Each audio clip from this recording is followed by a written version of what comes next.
Hindi nagustuhan ni Just Secretary Raul Gonzales ang hindi direktang pagsagot ni Chairman Romulo Neri kung tinawag niyang evil si Pangulong Arroyo. Pabiro pang tinawag ni Gonzales na evil society ang mga kritiko ng Pangulo. Narito ang report ni Joseph Morong. Sa Unity Walk, nakangiti ang mga cabinet members ng Pangulo, pero sa likod nito, may ilang cabinet secretary na nagkasamaan pala ng loob. Kwento ni Justice Secretary Raul Gonzales, pinagalitan daw niya si Chairman Romulo Neri nang sabihin nitong hindi nito matandaan kung tinawag niyang evil si Pangulong Arroyo. That is a question that is answerable by yes or no. I'm not happy with that. Because that opens ajar the door of many interpretations. Like saying that maybe you will remember later. Totoo man o hindi ang civil society, ang mga grupong tumutiligsa sa gobyerno naman ang binalingan ni Gonzales.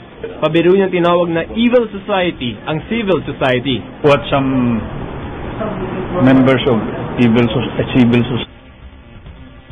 just a lapsus, slip of the tongue.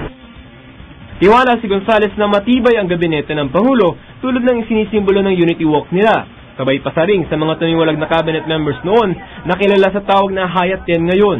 We had a cabinet meeting 2 nights ago, but we did not sing If We Hold On Together. We did not prepare bouquets of roses.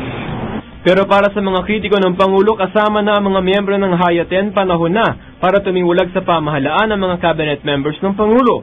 Sa isang full-page ad, hinimok nila ang mga cabinet members na may alam sa mga umani-anomalyang transaksyon sa gobyerno na lumantad na rin. Para sa unang balita, Joseph Morong reporting.